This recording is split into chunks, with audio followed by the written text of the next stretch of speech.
Welcome back to our channel. చాలా మంది students అయితే మెసేజ్ చేస్తున్నారు. కీ పేపర్లో చూసుకున్న మార్క్స్కి అండ్ రిజల్ట్ మార్క్స్కి చాలా డిఫరెన్స్ అయితే ఉందని. సార్ మరి ఇలా స్కామ్ జరిగింది కదా, దీనికి మనం ఏం చేయలేమని చాలా మంది అయితే అడుగుతున్నారు. దానికన్నా ముందు ఒకసారి ఈ ఆడియో క్లిప్ వినండి.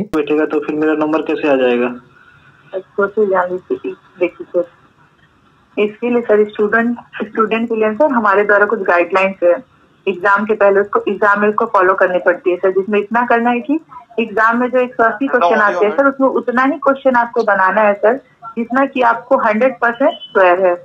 जिस भी क्वेश्चन में सर डाउट है या कंफ्यूजन है उसको टेस्ट नहीं करना है आपको, यानी कि निगेटिव मार्क को नहीं बनाना है. और जो बाकी समय में बैठे भी नहीं रहना है सर. फिजिक्स या केमिस्ट्री का रफ करते रहना है क्योंकि 3 घंटे आप सीसीटीवी कैमरे की निगरानी में रखते हैं. इसके बाद सर आप जब होमवर्क फुलफिल हो जाएगा सर, आप जब जमा करते हैं सर, इसके बीच जब वो फील्ड होने जाती है सर, तो उस बीच में लगभग 1 घंटे का समय रहता है सर.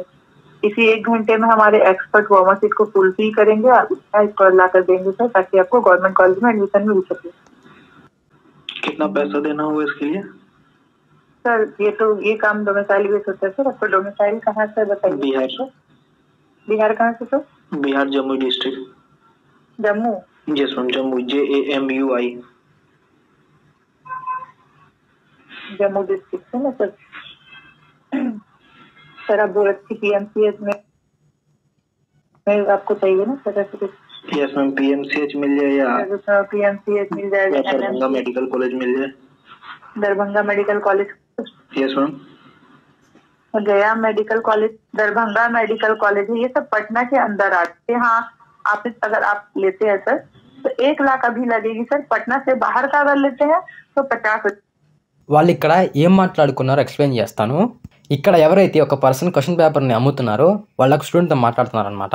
ఆ పర్సన్ ఆ స్టూడెంట్తో డీల్ చేసుకుంటున్నాడు. పేపర్ ఎలా లీక్ చేస్తాం, ఆ స్టూడెంట్ కూడా పేమెంట్ ఎంత చేయాలని అడుగుతున్నాడు. కాలేజెస్ అనే స్టేట్ని బట్టి కూడా పేమెంట్ని డిసైడ్ చేస్తున్నారు. ఇంకొక విషయం ఏంటంటే హర్యానాలో సేమ్ సెంటర్లో చాలా మంది స్టూడెంట్స్కి సేమ్ మార్క్స్ వచ్చాయన్నమాట. అంటే సేమ్ ర్యాంక్స్ అయితే వచ్చాయన్నమాట. ఒకటే సెంటర్లో పడిన స్టూడెంట్స్కి అయితే. ఒక స్టూడెంట్ పర్సనల్గా నాకు ఇన్స్టాగ్రామ్లో మెసేజ్ చేశాడు. అతను కీ పేపర్ చెక్ చేసుకున్నప్పుడు 534 మార్క్స్ అయితే వచ్చాయన్నమాట. ఫైనల్ రిజల్ట్లో 434 మార్క్స్ అయితే వచ్చాయన్నమాట. ఆ స్టూడెంట్ స్క్రీన్ షాట్స్ కూడా పంపించాడు. May 4th నీట్ పేపర్ అయితే ఖచ్చితంగా లీక్ అయింది. 2016లో కూడా స్కామ్ జరిగింది నీట్ ఎగ్జామ్లో. అప్పుడు మళ్ళీ నీట్ ఎగ్జామ్ని మళ్ళీ కండక్ట్ చేశారు. ఈసారి కూడా ఛాన్సెస్ ఉన్నాయంటే ఎలాగా? మీరు ఫైట్ చేయాలి, క్వశ్చన్ చేయాలి ఖచ్చితంగా. ఒకసారి ఆల్రెడీ స్కామ్ జరిగింది, మళ్ళీ రిపీట్ చేశారు ఈ స్కామ్ని. ఇలానే లైట్ తీసుకుంటే మళ్ళీ స్కామ్ చేస్తారు నెక్స్ట్ ఇయర్ అయితే. ప్రూఫ్లు ఉన్నా సరే ఏమి చేయలేకపోయారని ధీమాతో మళ్ళీ స్కామ్ని రిపీట్ చేస్తారు. చాలా మంది ఏమంటున్నారంటే మాకు మళ్ళీ ఎగ్జామ్ వద్దు, మాకు ఈ మార్కులు సరిపోతాయి, మాకు ఖచ్చితంగా సీట్ అయితే వస్తుంది అనుకుంటున్నారు. లాస్ట్ ఇయర్ 500 మార్కులకి ఒక ర్యాంక్ అయితే వచ్చింది కదా. ఇప్పుడు సేమ్ అదే ర్యాంక్ రావాలంటే ఎన్ని మార్కులు రావాలి తెలుసా? 585 మార్క్స్ అయితే రావాలి. సో మీరు లాస్ట్ ఇయర్ వచ్చిన ర్యాంక్స్ని బేస్ చేసుకొని ఇప్పుడు డిసైడ్ అవ్వమాకండి మాకు ఖచ్చితంగా సీట్ వచ్చిద్దని. ఖచ్చితంగా కట్ ఆఫ్ అయితే పెరుగుతుంది. ఈ సంవత్సరం జరిగే కౌన్సిలింగ్లో కనీసం అసలు కట్ ఆఫ్ కూడా మనం ఎక్స్పెక్ట్ చేయలేమన్నమాట, అసలు గెస్ కూడా చేయలేమన్నమాట. ఇప్పుడు చాలామంది యూట్యూబర్స్ ఏంటంటే రిజల్ట్కి ముందు కట్ ఆఫ్ వీడియోస్ అయితే చేశారు. దేన్ని బేస్ చేసుకొని? లాస్ట్ ఇయర్ మార్కులను బేస్ చేసుకొని కట్ ఆఫ్ వీడియోస్ చేశారు. ఈవెన్ నేను కూడా చేశాను. రిజల్ట్ వచ్చాక ఏ యూట్యూబర్ కూడా కరెక్ట్గా కట్ ఆఫ్ చెప్పలేకపోతున్నాడు. ఇంత పెద్ద స్కామ్ చేసిన వాళ్ళకి ఇలాంటి స్కామ్ నుండి తప్పించుకోవడం తెలియదు అంటారా? ఖచ్చితంగా తెలుసు. దానికి మళ్ళీ ఇంకొక స్కామ్ అయితే చేస్తున్నారనమాట.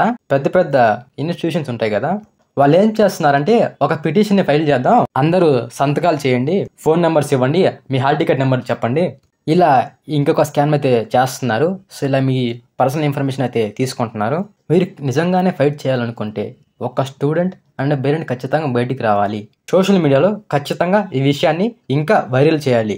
మీరు లేట్ చేసే కొద్దీ తర్వాత చూసుకుందాం అంటే మాత్రం ఈలోపే ఎన్టీఏ వాళ్ళు ఖచ్చితంగా కౌన్సిలింగ్ రౌండ్స్ని అనౌన్స్ చేస్తారు, సీట్ అలాట్మెంట్ చేసేస్తారు, అన్నీ అయిపోతాయి అనమాట. ఒక్కసారి ర్యాంక్స్ అండ్ మార్కుల్ని కంపేర్ చేసుకోండి, మీకే అర్థమవుతుంది స్కామ్ జరిగిందా లేదా అనేది. ఎడ్యుకేషన్ కేటగిరీలో ప్రతి ఒక్క యూట్యూబర్ మీకు సపోర్ట్ చేస్తాడు.